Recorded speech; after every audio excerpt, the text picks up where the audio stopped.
You drop your old phone into a drawer. Maybe it sits there for a year, maybe 2. Then, one day, you toss it in the trash. And that is that. Gone. But the real answer to where it goes is far stranger than you think. Your phone does not disappear. Nothing does. Matter does not vanish. It transforms. And the transformation your device goes through after you throw it away is one of the most complex, globe-spanning, morally tangled supply chains in the modern world. Here is what actually happens. In most countries, your phone hits a general waste stream. It gets crushed with food waste, paper, broken furniture. Within 24 hours, it is already moving. Not toward a landfill, necessarily. Often toward a facility you have never heard of, in a city you have never visited, staffed by workers who have never seen the brand logo on the front of your device. This is the reverse supply chain. It runs backward through the same global logistics network that delivered your phone to you. And it is worth hundreds of billions of dollars a year. Your phone contains gold. Real gold.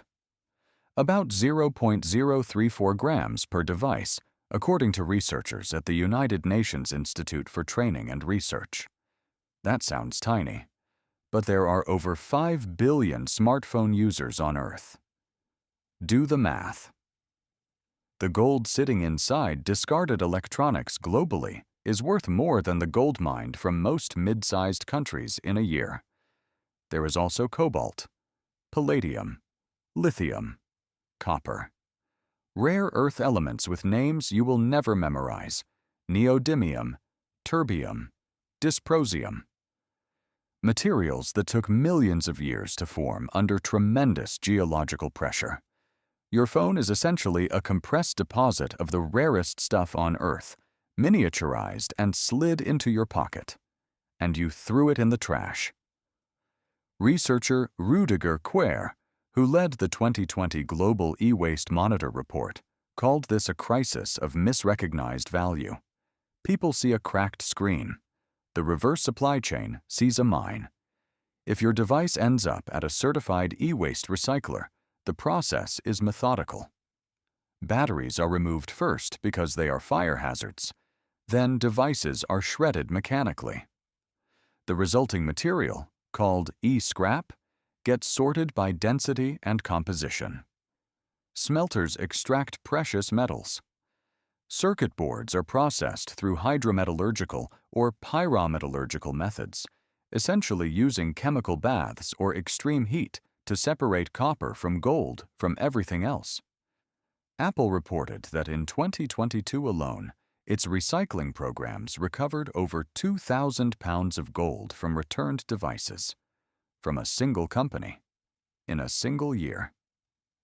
But here is where it gets uncomfortable.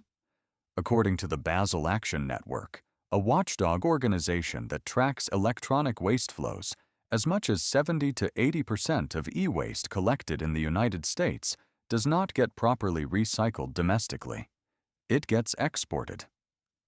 Legally or illegally, it moves, primarily to Southeast Asia and West Africa, to places like Agbogbloshie in Accra, Ghana, which became one of the most documented e-waste graveyards on the planet.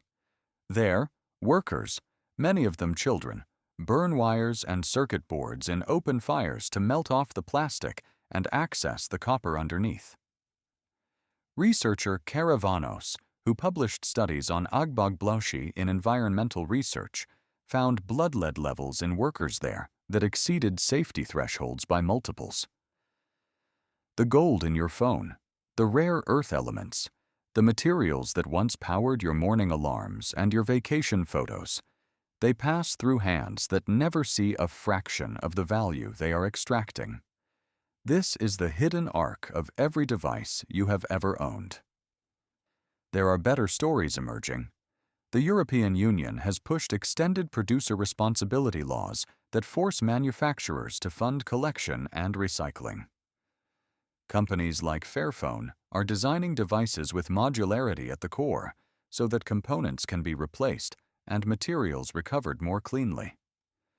Researchers at University of Birmingham have been developing chemical processes that can recover rare earth elements from magnets inside hard drives at 99% purity.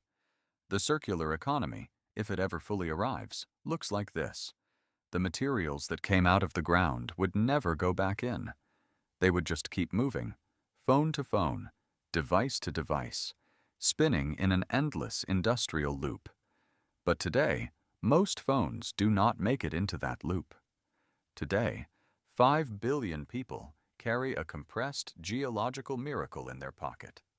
And most of those miracles, when they stop working, get dropped in a drawer, then in a bin, then onto a slow boat to somewhere with looser rules about fire. The phone you dropped in the trash did not disappear. It is moving right now, through a system as complex as the one that built it. And somewhere at the end of that system, someone is burning something that used to be in your pocket to get at the gold inside. That is what really happens when you throw your old phone away.